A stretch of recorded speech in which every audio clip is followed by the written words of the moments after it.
comienza Monos en Infinita. Una mirada profunda a la semana política, con el estilo mordaz y descarnado de Camilo Férez y Gonzalo Miller, y la inconfundible conducción de nuestra Connie Stipicic, en directo y en plataformas por la 100.1. Esto es Monos en Infinita.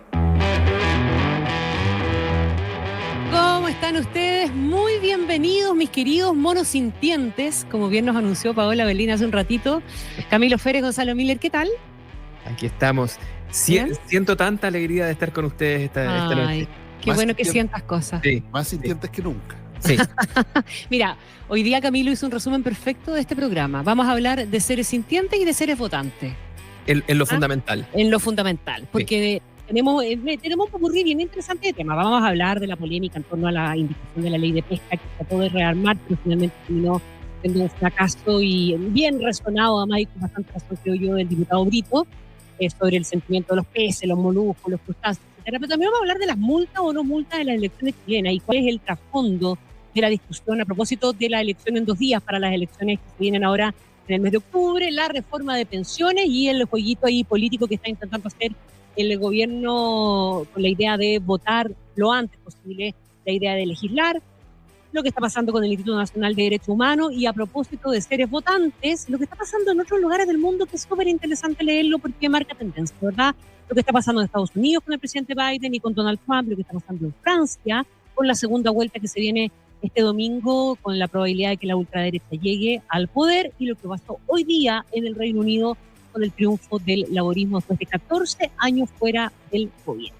Claro. ¿Te parece que estamos hablando de sentimientos o no? Me parece estupendo. Ya. Siento que es lo adecuado. Eso, sientes que es lo adecuado. Sí, aparte sí. de reírse un poco, porque hay que decir que este es un tema, pero otra cosa es cómo llevas el tema, ¿ah? Cómo lo planteas, hasta dónde lo llevas, ¿o no? Sí. Mira, ¿sabés qué? Yo creo que sin ánimo de hacernos autoapoyo ni nada, ni encontrarnos la razón todos los programas, esto lo venimos comentando hace harto tiempo. Este es el proceso de aproximación de las elecciones con todos los fenómenos morbosos más diversos, como diría Gramsci, que se aproximan cuando sucede eso. Y una de las cosas que vuelve, ¿cierto?, son precisamente las conversaciones hacia los nichos. A nosotros se nos olvida, digamos, pero apenas se elijan a los alcaldes y concejales, que van a ser elecciones más bien mayoritarias, todos los seres que están en el Parlamento y los que quieren estar van a estar compitiendo por un 10%, por un 12%, y por lo tanto es muy importante, y cada vez más importante para todos ellos, volver a tomar las que son sus banderas. Y en el caso del oficialismo, esto además se representa como con una especie como de reivindicación, porque digamos que además han tenido que estar varias de ellas ocultas, subsumidas o pasadas o relegadas a un segundo plano, porque han sufrido derrotas sonoras como la que sucedió con la Convención Constituyente y porque... de que estuvieron en primera plana en toda esa discusión. Claro. O sea, esto era parte de la discusión constitucional. Y por lo tanto, y de nuevo, aparte uno dice, ¿por qué vuelve una agenda de nicho cuando a la gente le choca tan violentamente que tú no seas capaz de conectar con lo que mayoritariamente cree? ¿Cierto? Bueno, porque lo que viene es una elección de nicho y eso es lo que va a ir agrandándose todos los días. ¿Y qué explica esto? Explica el distanciarse del gobierno, explica el tomar posiciones respecto de cuestiones que hasta ahora otros no están tomando. Eso así lo veo yo, por lo menos. Pero Gonzalo, que ve debajo del agua y es sintiente. Como buen pez, sintiente. Además, tal vez tenga otra opinión al respecto.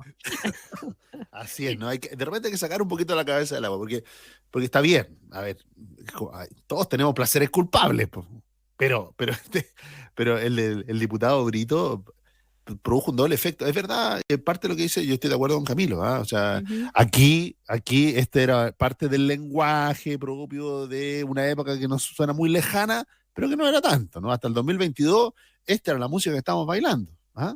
Los seres sintientes y todo. Lo que pasa es que, claro, hoy día es como cuando uno escucha la música de la onda disco, que uno escucha, como que le hace medio cringe, así como que, pero, ¿y esto disfrutábamos? Sí, esto era.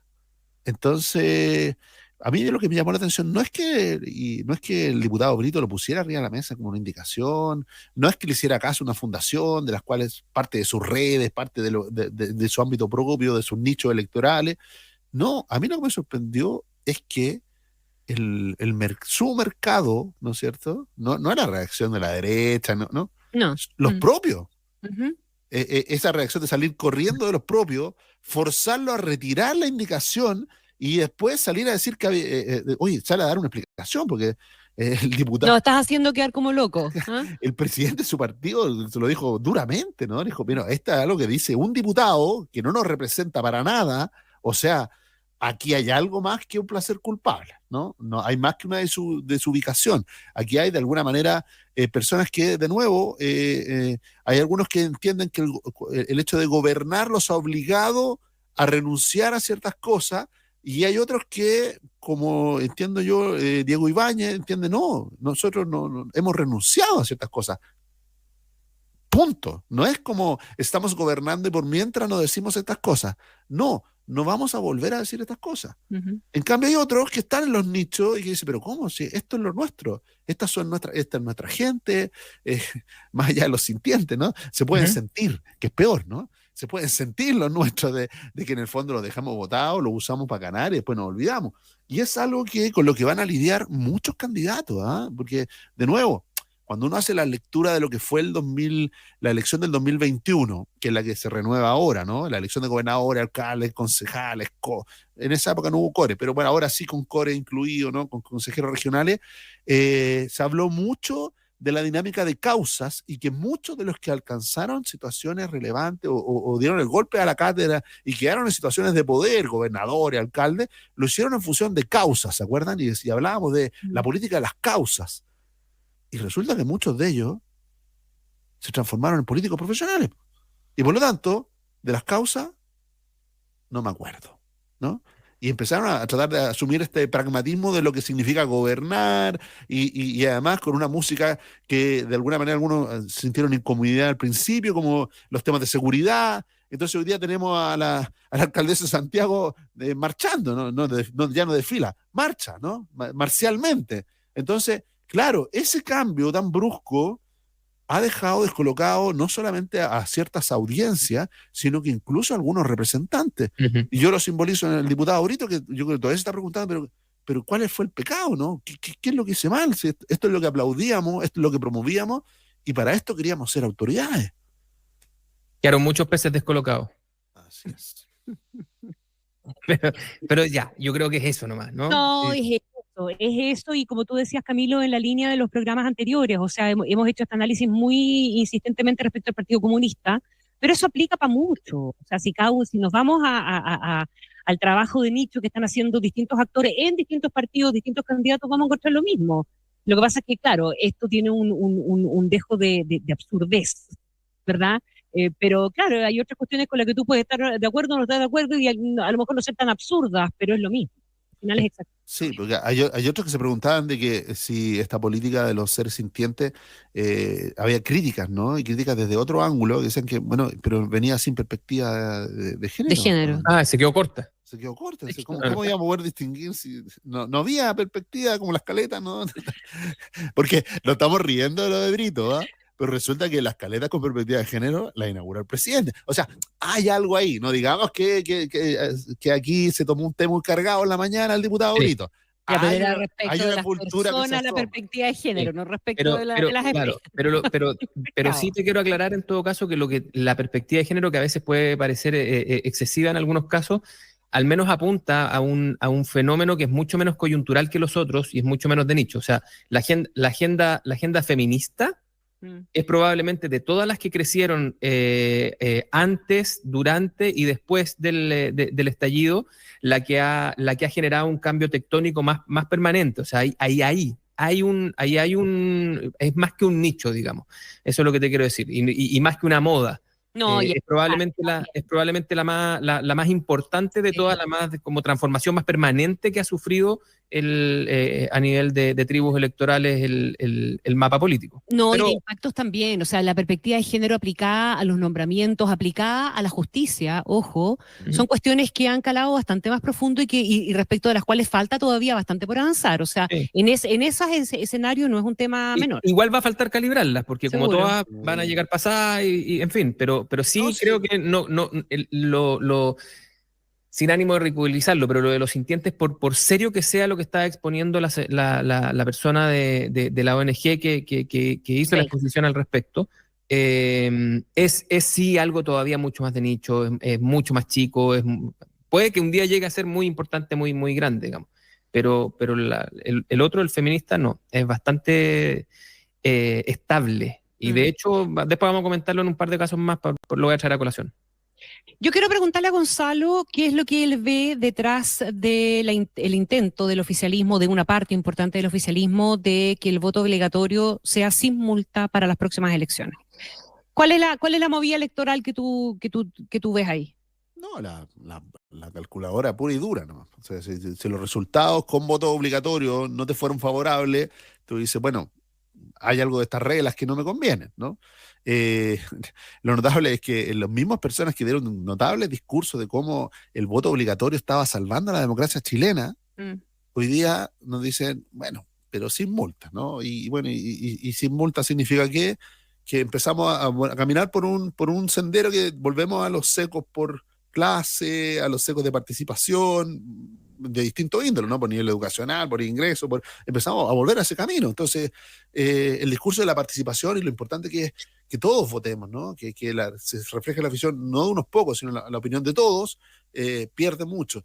Pero en esto la calculadora no, así como en el fútbol, ¿no? A veces cuando se juega atrás, ¿no? Y se cuelgan todos del palo, es sin pudor, sin vergüenza, ¿no? No estoy diciendo que sean sinvergüenza los que están planteando esto, sino que el pudor a veces no resiste la calculadora, ¿no? Y el gobierno creo que hay una lógica de decirle, este nuevo elector que apareció, ¿no? Apareció en el plebiscito del 2022 con el rechazo, que apareció hace un año atrás, que pareciera, todo nos suena tan lejos, ¿no? Pero las elecciones de consejeros constitucionales fueron en mayo del año pasado. Sí, pues. O sea, estamos recién a más de un año, ¿ah? Y el Consejo Constitucional y el plebiscito fue en diciembre, estamos en junio, estamos 6 meses. Entonces, eso que no suena tan lejano para algunos, y sobre todo para los expertos electorales, son comportamientos electorales recientes. Ahora, Y ¿tú crees eso- que tiene que ver con lo mal que le fue al sector o tiene que ver también con la tremenda incertidumbre que genera un resultado con voto obligatorio en un contexto de elecciones comillas normales, ¿verdad? Porque lo tuvimos recientemente para los consejos, para la Constitución, no para elecciones en régimen. Yo creo que es la suma de ambas, y perdón que lo lo extrapole, pero lo que estamos viendo en general es que hay un elector poco politizado que usa el voto como una herramienta, una herramienta de castigo, ¿no? Al establishment, Sí, claro. ¿no? Que en Vota general en contra de, vota en en contra, ¿no? rechazo a. Y claro, Y no hay nada más establishment que el gobierno, salvo que alguien se robe la película por algún momento, digamos. claro, pero entonces no es casualidad de lo que pasa en Francia, lo que pasa en Reino Unido, ¿no? Donde las oposiciones, da lo mismo que gobierne, ¿no? Gobierne el centro, gobierne la derecha o gobierne la izquierda, las oposiciones tienen una ventaja de manera casi permanente, ¿no? Algo de eso también está pasando en Estados Unidos. O sea, lo hemos vivido en América Latina y en Chile pareciera ser de que yo creo que ese nuevo elector que ingresó masivamente, que fue determinante en todos los resultados, que no son todos alineados tampoco, no es que se hayan movido en una sola línea, No, pues. sí tienen algo en común, que es un voto muy duro y muy fuerte de castigo hacia lo que entienden es el establishment, el orden actual, quién es el responsable de lo que se está haciendo, y que generalmente usan el voto, para manifestar ese malestar, ¿no? De una manera cívica, y bastante cívica, la verdad, de manejar el malestar, digamos, Sí, pues. bastante lejana a la experiencia. Digamos que es la que nos gusta. Esa es la forma. Esa es la forma, ¿no? Sí, pero es la que más temen los políticos, ¿eh? Obvio. Por ello que salieran a marchar. Ahora, yo encuentro que más allá de que quién gane o quién pierda con el cálculo, y lo alcancé a conversar hoy día con Juan Manuel en la mañana,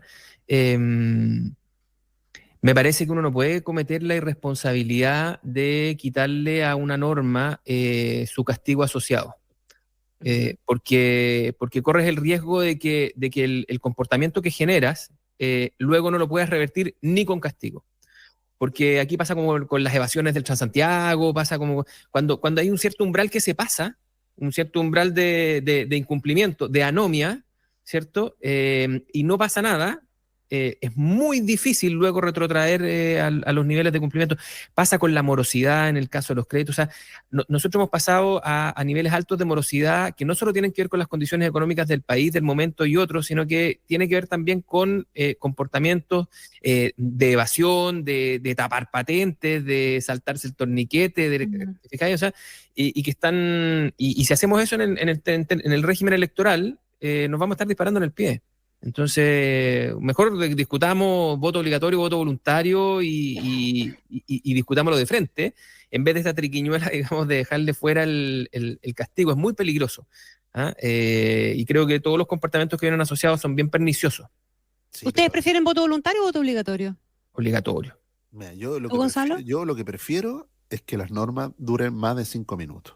Es verdad. Porque si en el Estado de Derecho que basamos el orden social y que decimos que el respeto a las normas, una norma no puede cambiar cada vez que uno se sienta para un lado o se sienta para el otro, ¿no? O que sienta que lo favorece o lo perjudica. Y lo hago extensivo a lo que está pasando con las tarifas eléctricas y todo. O sea, no puede ser de que los mismos parlamentarios que acababan de apagar su micrófono para decirnos que lo que iba a salvar nuestra democracia era el voto obligatorio, ahora nos quieran convencer 5 minutos después de que en realidad no, pero no están convenciendo a nadie, si eso es un hecho. Pero tú, Gonzalo Miller, ¿prefieres el voto obligatorio o el voto voluntario? Yo hoy día, yo creo que, a ver, en teoría, en abstracto, yo tiendo a favorecer la voluntariedad de las normas, ¿no? O sea, que uno tenga conductas que tengan que ver con el propio instinto republicano, el propio instinto democrático, el propio instinto de cumplir, ¿no? Pero tiene un valor, y lo reconozco así, a pesar de que no valor, que el hecho de la alta participación genera una legitimidad mucho mayor. Yo creo que en gran parte el dramático proceso constituyente en doble vuelta que vivimos, se cerró de buena manera gracias a la alta participación. Sí. O sea, que no hubo dudas de nada, no hubo dónde arrancar con el resultado que no te gustaba, porque dicen, mira, es que los míos se quedaron en la casa, es que los tuyos se movieron más. No, fuimos todos. Es que hubo acarreo, no. Fuimos todos. Ahora, dicho eso... Porque votaron los ricos y no los pobres, los pobres y no los ricos. No había para dónde arrancar de resultados, y tuvimos que asumirlo los dos, todos los resultados, ¿no? Incluido el de mayo. Ahora, ojo con una cosa, ¿sí? Esto nos quita de que hay abstención y hay gente que dice, bueno, sí, verdad, yo voy a cumplir cívicamente, voy a ir, porque hay una norma y que además hay una multa que me ayuda, ¿no? Me motiva, me incentiva a ser responsable y ir a votar, pero el voto depende de mí. O sea, cuando miramos las elecciones, la cantidad de nulos y blancos de la elección de mayo del año pasado fue altísimo. Y a muchos les llamó la atención. Pero ojo, porque estamos forzando una conducta, ¿no? Estamos forzando una conducta y hay gente que dice, bueno, sí, usted me puede hacer venir a hacer la cola, lo que no me puede hacer es obligar a marcar de determinada manera el voto. Y por lo tanto, ahí quedó una gran cantidad de nulo blanco que retrocedió en el plebiscito de diciembre. Claro, los votos binarios, de blanco y negro, mucho más fácil, ¿no? En el voto del rechazo, en el voto del en contra, los dos que ganaron, no hubo tanto nulo y blanco, pero en el voto de candidatos, que fue el único que hemos tenido con voto obligatorio, y lo pongo en perspectiva porque se puede repetir este 27 de octubre, ¿no? Sí, claro. Se puede volver a repetir de que hay mucha gente que va a ir a votar alcalde, va a votar a gobernador, porque son votos dentro de todo más sencillos, pero cuando le pasen una sábana con 60 nombres, diga, ¿sabe qué? Ya ahí se parte de mi pega, no me pida tanto. Sí. Pero ahora, una cosa... Yo no tengo ni un problema con los nulos con los blancos en todo caso. No, yo tampoco. No me da problema, no me quitan el sueño. Sí, cuando tenés 1,5 millones o 2 millones de nulos. Pero es una preferencia, es una preferencia explícita igual. ¿Sí? Sí, lo otro es más complejo porque tú tenés que empezar a decir por qué la gente se quedó en la casa, qué gente se quedó en la casa. ¿Te fijas? Y me decía, si va y vota nulo y un día gana nulo, bueno, es una votación. No, es que lo que termina pasando es que puede ser, ahora que están todos de cabeza tratando de ser el partido más votado, no va a ser cosa que el nulo y el blanco se asumen, ¿no? Tal ¿Y quién cual. va a ser el más votado en concejales? Eso le duele a Gonzalo, mira, ¿quién va a ser el más votado en concejales? No, a esta altura. ¿Quién? Nada. ¿Quién? A ver, Ahí tira. está la pelea a muerte en todos lados. O sea, de hecho, gran parte de eso es lo que explica esta fusión del Frente Amplio, al tener un gran partido Ujú. y lo que tiene a cuchillo a todo el mundo en la derecha. O sea, ahora, si tú me preguntáis, ¿quién es el último ganador de que sacó un concejal más y un voto más en una elección municipal? Son esas cosas. No, si esto es una cuestión que le importa a los yonkis de la política. Pues. O sea, podríamos hacer Como preguntar al aire, dos ¿no? monos que conozco. Claro. De hecho, el último figura partido, uno, consultar infografía. el partido más grande de la última elección municipal, de la del 2021, si no me equivoco, es Renovación Nacional. Sí. Lo que pasa, Connie, es que hay una especulación grande en estos días de que Republicanos va a dar un sorpaso ahí en votación en concejales. Sí. Y como Bueno, eso le... Eso Es parte de su objetivo, de hecho. es un objetivo declarado, digamos. Sí, Y que en el fondo, si logran sacar la mitad de los votos que sacaron el año pasado, no debieran tener mucho problema en hacerlo, ¿no? Claro. Ahora, repetir la votación del año pasado es lo que ni siquiera los republicanos están esperando. No. Pero consolidar su mayor cercanía con ese mundo que votó rechazo. Que yo creo que ser la marca que más se lleva el rechazo para sí. Yo creo que al final eso es lo que están identitariamente jugando. Claro, para eso del 62 se deberían llevar un 30. Claro. Oye, una cosita así respecto al tema del voto obligatorio, que es una cuestión que ojalá los señores parlamentarios busquen de alguna forma de arreglarlo, no muy creativamente, sino que yo no tengo muy claro cómo se arregla. A lo mejor ustedes tienen, es lo que está pasando con los juzgados de policía local. Están atochadísimos con la gente que no votó en las 2 elecciones pasadas. Y les vamos a sumar una más. Y yo no tengo muy claro cómo se arregla eso. Es que bueno, vamos a aprovechar de que nosotros ya tenemos cierta edad, ¿no? Esto ya pasó ya. Sí, pues. ¿Por qué? Porque recordemos que en nuestro padrón original votar también era obligatorio. Era obligatorio. De hecho, yo debo reconocer, La inscripción era voluntaria. el año 96 tuve que pagar una multa porque no logré llegar a votar en la elección municipal. Me demoré, estaba en otro municipio, cuando me volví a votar no llegué, pagué la multa.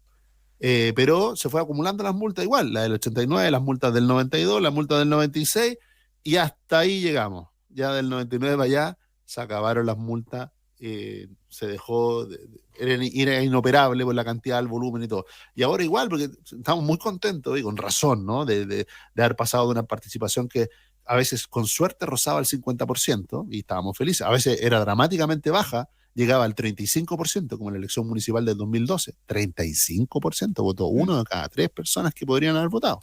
Entonces, eso significa que hoy día con el 80%, el 85%, es entre 1,5 millones, 2 millones de personas que no votan.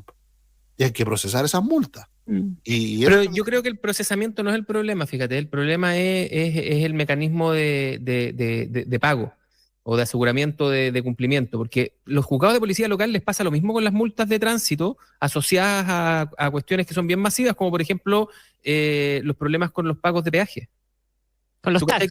Sí, porque la gente dice, no, es que tengo multas del TAC. No, si las multas son de los juzgados de policía local, de cada juzgado de policía local donde pasaste con el TAC vencido o sin TAC, por darte un ejemplo. Y claro, esas las procesan perfectamente los juzgados de policía local y te la cobran después cuando vaya a pagar algo, digamos. ¿Ah? No, la patente. ahí no hay un momento en el que tú hay. Eso es el momento de la verdad, ¿no? Que claro. Cuando tú vayas a renovar tu permiso de circulación, exacto. Dice, ¿y usted está al día con el TAC? Sí. Tiene que pagar todas las multas de todo tipo. Y por lo tanto, si tú a esto le agregas algún momento o que se convierte después del segundo llamado desde la segunda carta en una deuda en tesorería y te la descontarán de la devolución de impuestos, del séptimo retiro, de lo que fuere, digamos, eso se va a producir en algún minuto y el juzgado policial local lo va a recaudar y van a estar felices de procesarlo. Esa es mi modesta opinión. Ya que estamos en esta etapa creativa, bueno, si miramos en Perú, lo que hacen es que te quitan el acceso a ciertos derechos, a ciertas postulaciones, ¿no? Por ejemplo, al subsidio de la tarifa de la luz. Una persona que no vota no puede ir al baño hasta que no paga. No puede acceder a ser funcionario público, por ejemplo. Ser pipí. No puede postular para un cargo público, no podría, ¿no? Una persona que no vota o que tiene multas por no votar, no ha cumplido su deber cívico, no puede acceder a ser funcionario o postular un cargo, no, ese tipo de cosas. O incluso, en el caso del Ecuador, llegaron a que no podía postular a vivienda, por ejemplo, a la vivienda social o a la vivienda provista por el Estado. Pero es un camino, ¿eh? Es un camino pero yo creo que sí, que si hay una conducta que ya el legislador, más allá de que uno esté más de acuerdo o menos de acuerdo, consideró que era importante y que el voto obligatorio, seamos capaces de sostener una regla más de una vez. ¿Ah? Sí. ¿Cómo no vamos a poner una regla que dure más de un año? ¿Ah? Después nos llama la atención que para los jóvenes digan, bueno, sí, esta es la regla, pero la regla hoy día. ¿Ah? Y mañana. Oye, son las 8:27. Hagamos una pausa cortita y volvemos porque tenemos varios temas más y nos vamos a alargar si le damos ahora. Así que los invito a la pausa, ya volvemos.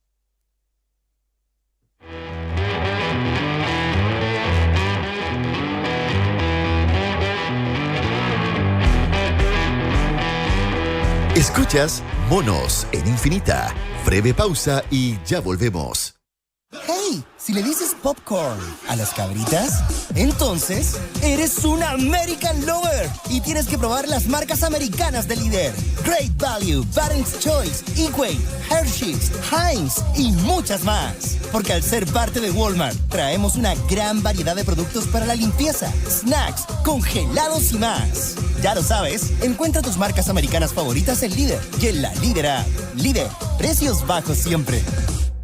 Muy pronto. Yo soy Leontina y conozco todos los secretos de la querencia, pero eso solo nosotros lo sabemos. Doña Leonor Amenábar de los Ríos es una mujer inteligente y sometida, ansiosa por liberarse de un matrimonio. A veces me imagino otra vida y una época que la asfixian. El señor de la querencia. Nueva nocturna. Mega. Un aplauso para nuestro chofer. Hemos llegado a Puerto Natales, un lugar de paisajes inolvidables, como estas viviendas definitivas que construyó el MIMBU a través del plan de emergencia habitacional que cambiaron para siempre la vida de muchas familias natalinas, porque cuando se construyen cambios, se construyen sueños. Conoce más sobre el plan de emergencia habitacional en www.mimbu.cl. Ministerio de Vivienda y Urbanismo, Gobierno de Chile. Infinita es mucho más que radio. Todo lo que te sirve, te informa y te sorprende lo tenemos las 24 horas del día. Infinita.cl. En Infinita vivimos la experiencia multiplataforma. Estamos en Facebook, Twitter, Instagram, YouTube y Spotify. Programas que no solo puedes oír, también nos puedes ver desde nuestros estudios en una calidad que no tiene competencia. Es Infinita por la 100.1 e Infinita.cl y todas sus plataformas. Infinita, palabras con poder. En Infinita te acompañamos las 24 horas. Son las 8:30. Estamos de vuelta con Monos en Infinita, junto a Connie Stipicic, Camilo Férez y Gonzalo Miller.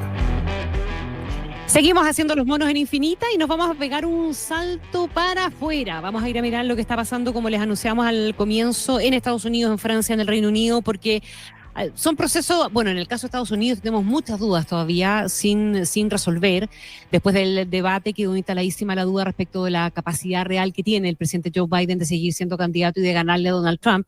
La de ganarle a Donald Trump siempre ha estado medio puesta en duda. La pregunta que él sumó hoy día es si puede llegar a ser efectivamente el candidato que le dé por lo menos la pelea más digna y más efectiva. Partamos por ahí y luego vámonos también a lo que está pasando en Francia con la segunda vuelta de las elecciones este domingo y el resultado de las elecciones, particularmente el del Partido Laborista en las elecciones del Reino Unido, que vale la pena mirar ahí con harta atención, porque son 14 años fuera del poder, después de un Brexit, ¿verdad? ¿Para dónde está devolviendo la mano la ciudadanía o el votante británico? Es interesante verlo, pero quedémonos en Estados Unidos. Hay mucha gente, mucho analista allá que está de acuerdo con Biden en la idea de que no es conveniente que él se retire de la carrera. Contra incluso el sentimiento o la idea de varios dentro del propio Partido Demócrata. ¿Cómo se resuelve un entuerto de este tamaño? No, yo creo que yo lo encuentro muy difícil porque una decisión es como, si sacan a Biden, ¿es mejor o peor el escenario?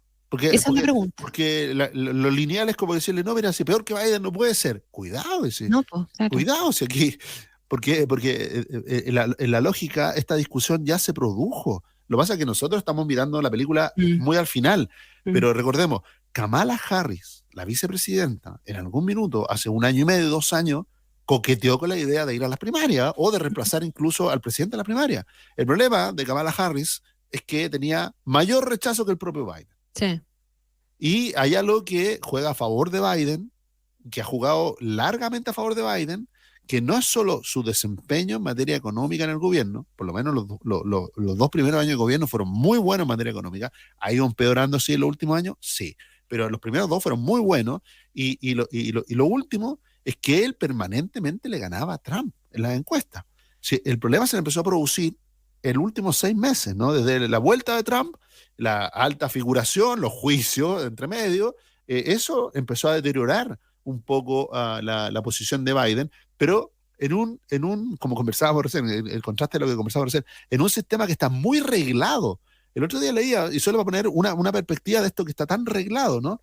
¿Sabes qué? Bueno, las elecciones norteamericanas son las más caras del mundo, ¿no? Sí. Es la democracia más cara del mundo, por lejos, ¿no? Y todo lo que ha recaudado el presidente Biden para su reelección, que son varios cientos de millones de dólares, ¿no? Varios cientos de millones de dólares, por reglamento, por la manera en que está estructurada las primarias y finalmente la elección, si él no es el candidato, tiene que devolver esos recursos. ¿Qué posibilidad tiene el presidente Biden de devolver todo lo que ha gastado en publicidad durante todo este último año? Entonces, si no lo hace él, lo tiene que hacer su partido. Entonces, por eso digo que hay muchos que dicen, ¿sabe qué? Mira, es verdad, de todas maneras, las encuestas siguen siendo estrechas con Trump. No es que Trump lo haya pasado por encima a Biden, lo que sí, y entiendo, en el corazón de los demócratas dicen, la sola posibilidad de perder con Trump se les hace intragable, ¿no? Y por eso que la amenaza de perder ya es suficiente para cuestionar a Biden. Lo que pasa es que ese cuestionamiento masivo, incluso de medios de comunicación, muy abierto, ¿no? Algo que para nosotros nos llama la atención, porque los medios de comunicación allá transparentan sus posiciones frente a la elección, están con uno u otro, y en este caso hay medios de comunicación que decían, le pedían que, como casi un deber patriótico, que diera un paso al costado y asumiera otro. Lo decía claramente también, entre otros. Hoy, y la portada del The Economist, que es lapidaria, o sea, yo te diría que casi que uno podría tomarla como viejofobia. No, feroz. Es una, ¿cómo se llama? Una mula, ¿cómo se llaman esos carritos? Sí, un burrito. Un burrito. Sí. Not way to run a country. No, es bien fuerte. No, es brutal. Y lo que han hecho es, en el fondo, con todo eso y buscando detener a Trump, el efecto que han provocado el inverso, ¿no? Han minado fuertemente, han hecho real ese discurso de Trump de que no es capaz, de que es débil y todo. Bueno, todo este ecosistema demócrata, ¿no? De medios que son generalmente afines al Partido Demócrata, han validado ese discurso.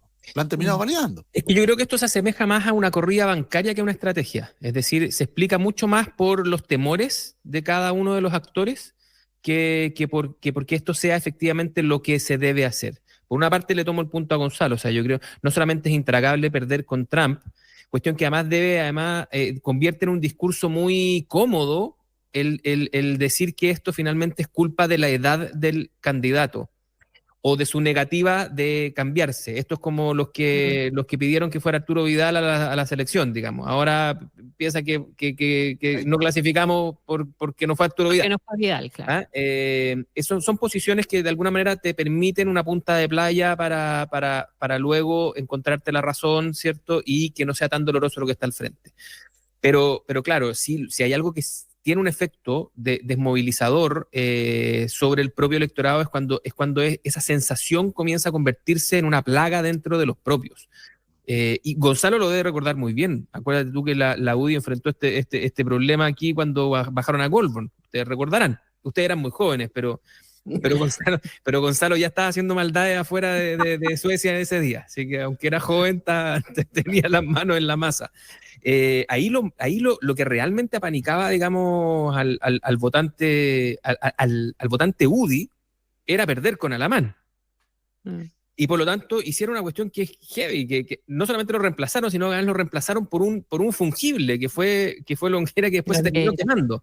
Entonces, hay un minuto en el que los votantes también se preguntan cómo es elegante perder y cómo es intragable perder. Y yo creo que eso se nota mucho en los discursos de los medios de comunicación de los que estamos hablando.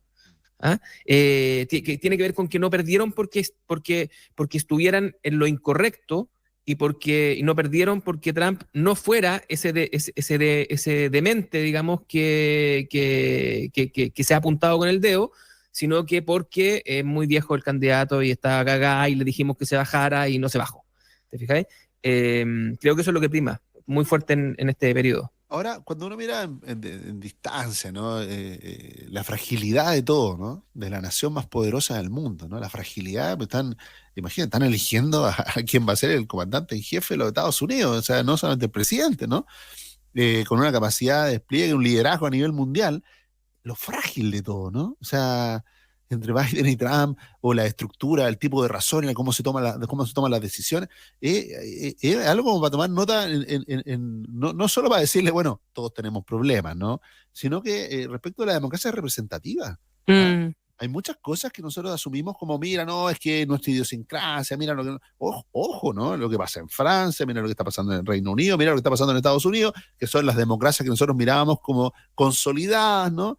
Y están con un nivel de fragilidad importante. Entonces, tampoco nos sorprenda tanto a nosotros que estamos lidiando con nuestros propios problemas en la misma fragilidad. Ya, pero vamos un poquito al análisis de esa fragilidad, Gonzalo, porque, claro, en el caso de Estados Unidos, Joe Biden es un político tradicional. Donald Trump no lo es. No lo fue en la primera elección, no lo fue durante su mandato, no lo fue en la pataleta que terminó con el asalto al Capitolio, no lo ha sido como ex presidente, ¿verdad? Y candidato permanente. Y ahora tú lo tienes encumbrado en las encuestas, con fallos judiciales, ¿verdad? O sea, es un condenado en un caso. Y a la gente parece no necesariamente importarle, tiene una Corte Suprema que él dejó designada que hoy día le dice, no, usted puede ser inmune por las cosas que hizo en función de su cargo, abre una compuerta que todavía no sabemos dónde va a terminar, pero ahí hay un votante que está buscando algo que Donald Trump parece ofrecerle. Y eso mismo se replica en contextos distintos, en realidades distintas, pero a la larga significa lo mismo. O sea, lo que está pasando en Francia y lo que está pasando en el Reino Unido hoy día, que está votando en contra de los conservadores, que te sacaron de Europa, que te llevaron al Brexit, que el Brexit no tuvo las ventajas que te prometieron que iban a tener, etcétera, etcétera, fragiliza mucho el electorado también. Vamos a esa fragilidad, analicemos un poquitito de dónde viene y por qué. Yo creo que esa fragilidad tiene que ver poco con la debilidad institucional y tiene que ver con que, el caso de Trump, por ejemplo, ¿no? Trump, para poder ser Trump, tuvo que demoler al Partido Republicano.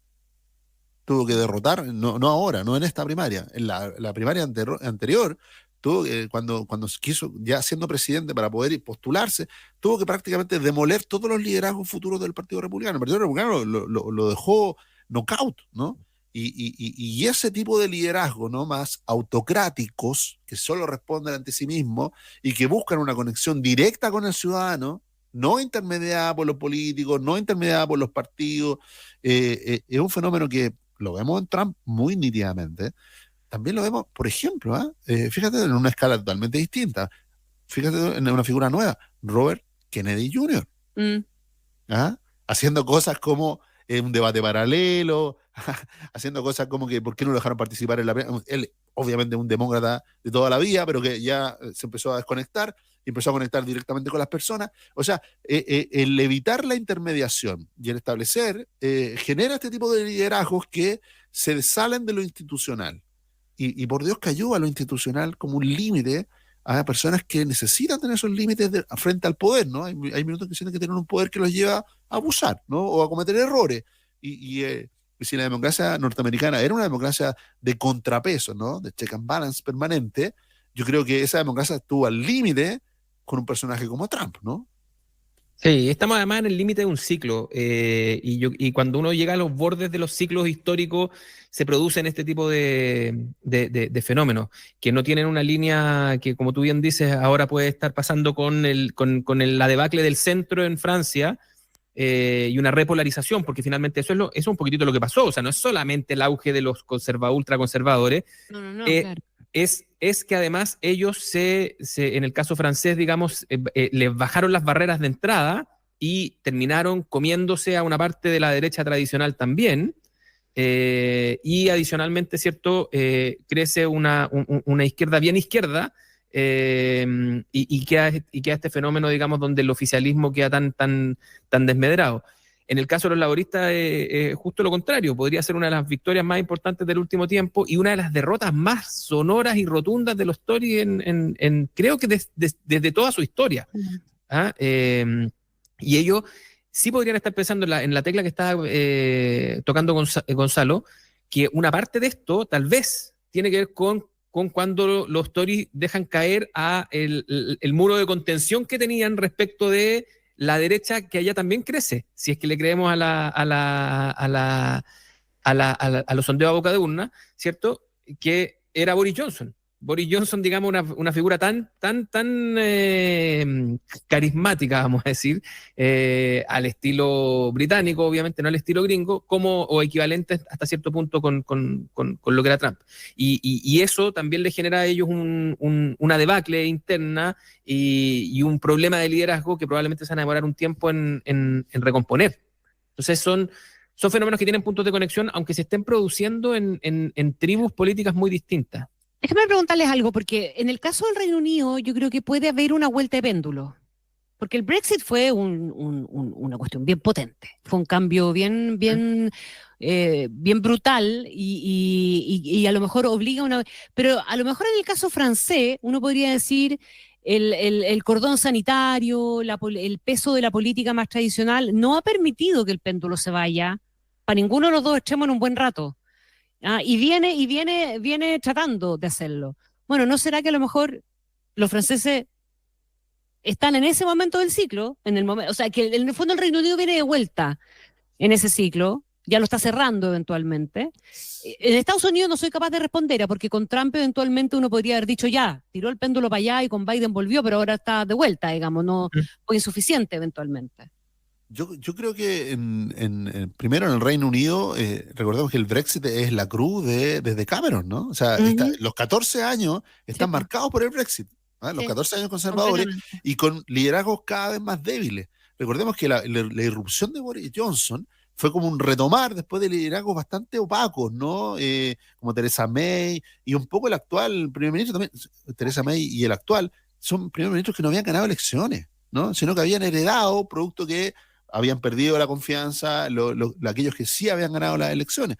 Entonces, cuando miramos ahora a Francia, yo sí le pondría un asterisco, porque por el sistema francés, una cosa, irrumpir como irrumpió el RN francés, ¿no? El partido de Le Pen, pero ojo que hay segundas vueltas, ¿no? Y esas segundas vueltas ahí... Morigeran. ¿Qué pasa ahí? Sí, no tiene pero igual está el fenómeno en la votación del partido de Le Pen, igual tiene inscrito el fenómeno de que ese cerco sanitario que se podría producir ahora hacia la segunda vuelta, ¿cierto? Se rompió. O sea, hay algo del límite, hay algo del techo. Se cruzó. Del techo de los conservadores y los ultraconservadores que se rompió. Lo que sí es verdad en el caso francés es de que primero Le Pen, después su hija Marine Le Pen y ahora Jordan Bardella, lo que se han logrado en estos 22 años es hacer desaparecer a la derecha francesa, que era mayoritaria, era mayoritaria y que gobernó mucho tiempo en Francia. La fueron demoliendo. Hoy día en la elección donde irrumpe, ¿no? Ya el partido de Le Pen con el 34% de los votos, la derecha obtuvo el 10% de los votos. O sea, muy disminuida. Ahora, hay que ver si esa canibalización le permite ser mayoría. Con la debacle del socialismo francés, acuérdate que se produjo la votación histórica de Chirac cuando recibió en circunstancias similares un cerco sanitario a su favor gigantesco. Y obtuvo rozó el 70%, Sí. más del 70% de los votos. Sí. Pero de esos tiempos de Chirac, hace mucho rato que estamos, ya. O sea, la realidad es muy distinta, sobre todo porque hay una evolución, ¿no? O sea, mirado con distancia, ¿no? Con todo lo propio de lo local y todo, pero el partido de Le Pen, derrotado por Chirac, dista mucho del actual partido de Bardella. No es lo mismo. De hecho, increíblemente, Bardella es un inmigrante, ¿no? Eso es lo que te digo, rompieron un techo. Entonces, es un inmigrante joven. Entonces, aparece, tiene 28 años. Entonces, algunos dicen el pequeño Napoleón puede llegar a ser si llega a ser primer ministro. O sea, Francia tiene una tradición y que los pueblos vuelven a esas pulsiones, ¿no? Antiguas. Bueno, hay algo ahí. Pero yo digo, bueno, falta la elección. Irrumpió con mucha fuerza, va a ser un actor determinante a todo evento. No sé si va a ser cohabitar, ¿no? Si va a cohabitar con Macron, pero claramente es las antípodas de Macron o de la política de Macron, ¿no? La moderación, la del equilibrio, que Macron pareció querer reciclar a la antigua política francesa, donde los partidos de derecha habían sufrido una caída importante y después el socialismo prácticamente desapareció, ¿no? Recordemos que ahora la izquierda formó el Frente Popular, ¿no? Pero con Melechón, o sea, a la izquierda del Partido Socialista, ¿no? Que también hace muy difícil ese acuerdo masivo, digamos, para frenar a la derecha. Así es. Melechón también la hace difícil. El lunes vamos a saber si Macron se mandó un Cameron. Claro. Sí. Claro, porque esta fue una decisión de Macron. Y Sunak adelantar también, las elecciones, en una movida que, claro, algunos decían Macron está haciendo esto para forzar eventualmente un cogobierno y demostrar que la derecha de Le Pen y compañía no sirve. Sí. Pero te Por estás eso, exponiendo a una pérdida brutal. Una cosa es mirar a Claudio Borgia hacer una rabona y otra es tratar de hacer una rabona, ¿no? Porque recordemos que Pedro Sánchez le ocurrió exactamente lo mismo. Pedro Sánchez perdió una elección y llamó inmediatamente a la otra, ¿no? Perdió una elección local en España y llamó inmediatamente a una elección general y logró ganarla, ¿no? Sí. Y lo hizo en 30 días, justo con el verano encima, rompió toda la regla y Macron dijo, bueno, si le resultó a Sánchez, a mi vecino aquí, ¿por qué no me va a resultar a mí? ¿No? Sobre todo porque, de nuevo, este discurso del cerco sanitario, de la defensa de la democracia, a la gente no le hizo sentido en Francia, ¿no? No le hizo sentido, y no si le uno hizo se va al sentido. detalle de cómo votó la gente, ojo con que los jóvenes y los obreros se dieron un apoyo cambiaron, mayoritario. le dieron apoyo mayoritario Sí. Y solo va a agregar una guinda a la torta. ¿Ustedes saben cuál es una de las promesas de Bardella más exitosa? Bajar la cuenta de la luz. Está documentado, ¿es verdad? Es bajar la cuenta de la luz de Francia. Para que vean que no estamos tan lejos del primer mundo. Hay otro dato que el otro día se lo escuché, quiero ser justo para citar la fuente, creo que se lo escuché a Titelman. No a Titelman. Sí, de un estudio que las últimas elecciones en el mundo se están definiendo en primera instancia por temas asociados al costo de la vida. O sea, que ese es el factor determinante en todas partes del mundo. El gatillante del malestar, del voto castigo. Bueno, por eso es que están asustados en el Congreso chileno los que aprobaron y que ahora están tratando de rehacer el tema de las tarifas, po. Sí. Tal cual. Sí, lo que pasa es que, claro, sí, bajamos nuestra realidad, ¿no? Pero en el caso me dijeron, porque a mí me llamó mucho la atención el caso de Bardella, una de las 6 promesas grandes es bajar la cuenta de la luz. Y la otra es volver en esto de lo políticamente incorrecto, ¿no?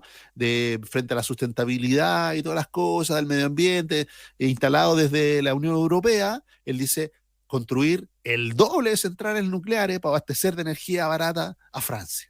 Y que alguien me diga algo.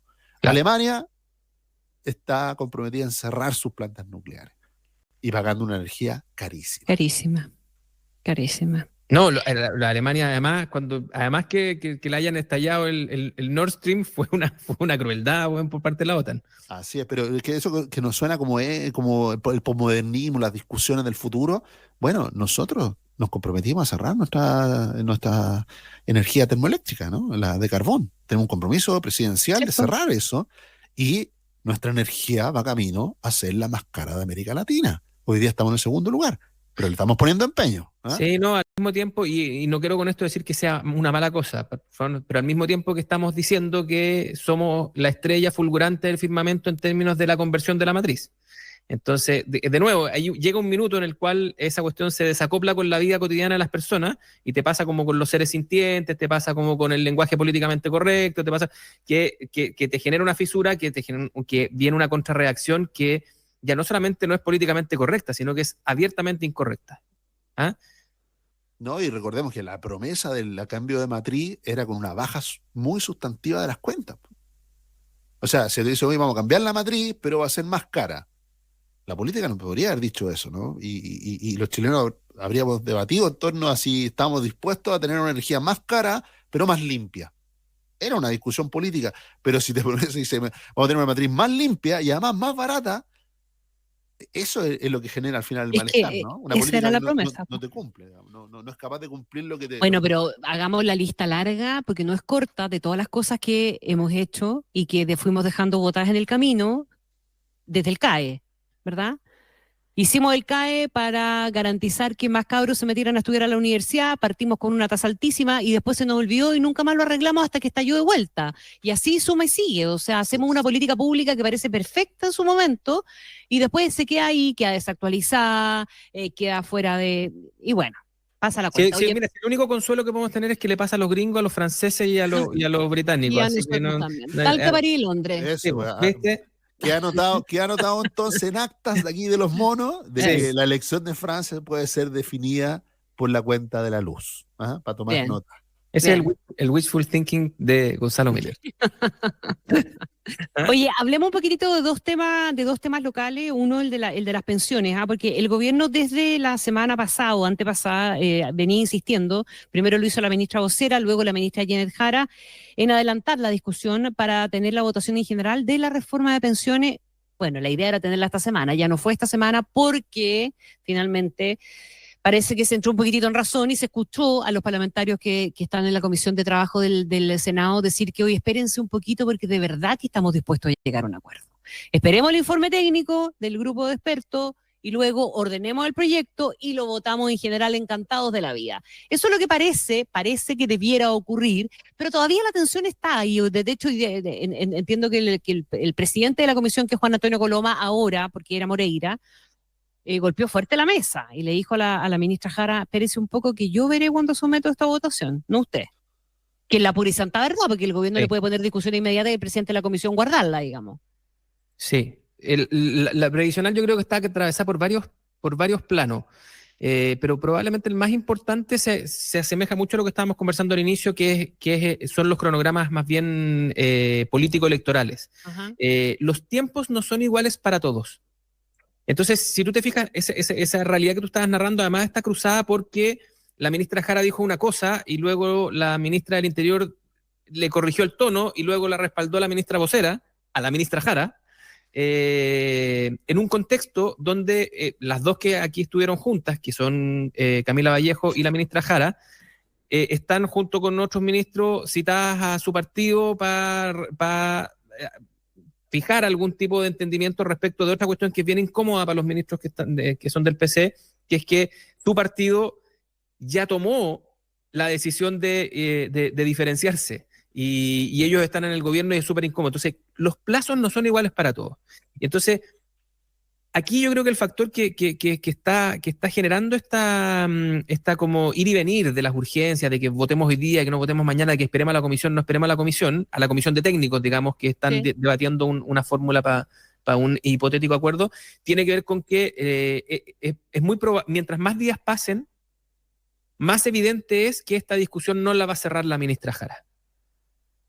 ¿Ya? Que sale del gobierno según toda la información que existe disponible para competir al Parlamento a finales del mes de octubre.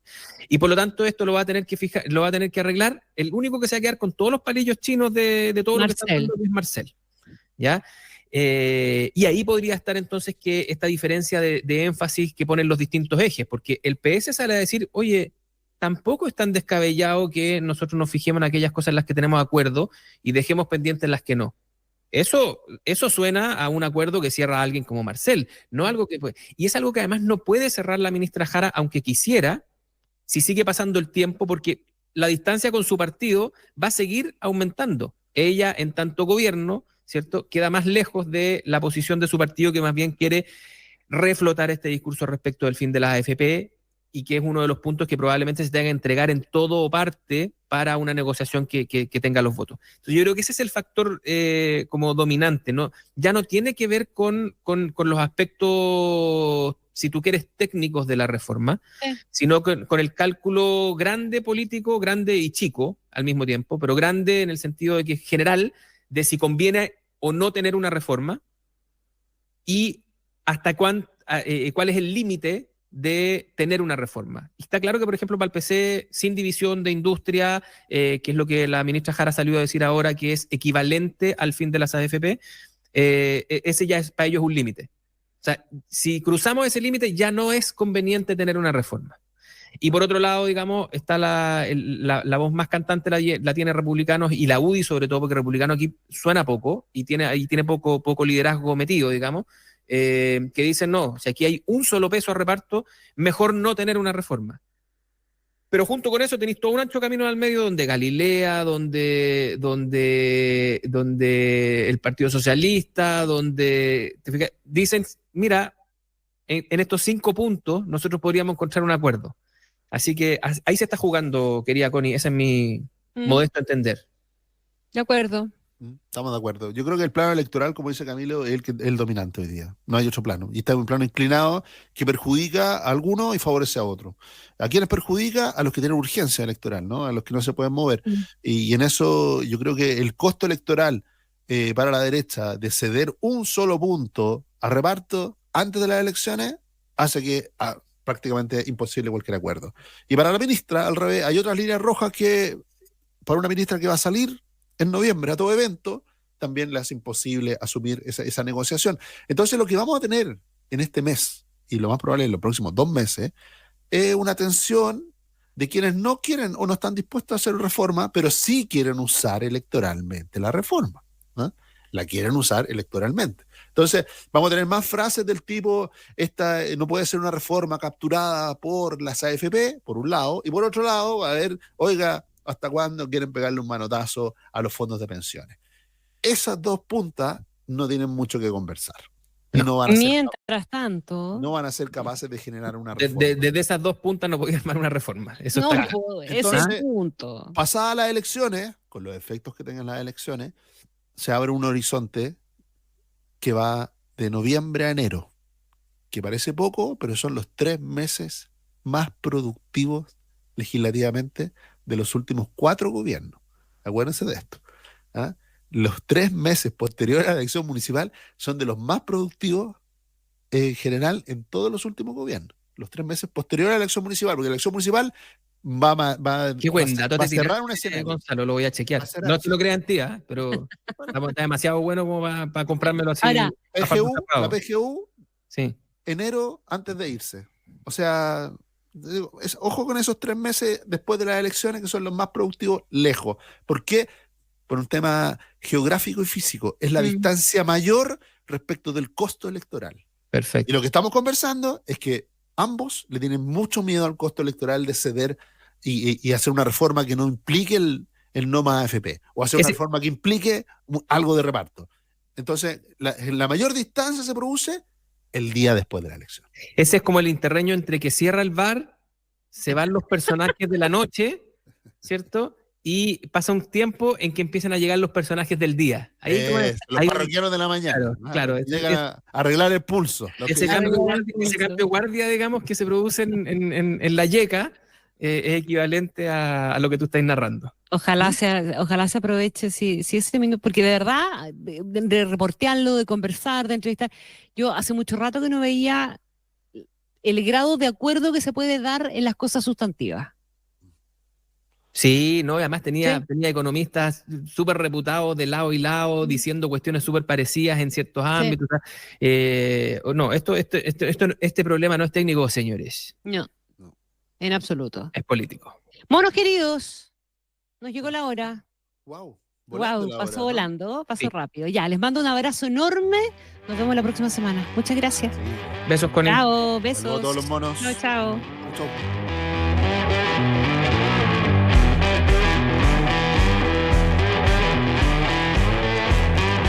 Aquí termina Monos en Infinita. Una mirada profunda a la semana política, con el estilo mordaz y descarnado de Camilo Férez y Gonzalo Miller, y la inconfundible conducción de nuestra Connie Stipicic, en directo y en plataformas por la 100.1. Esto fue Monos.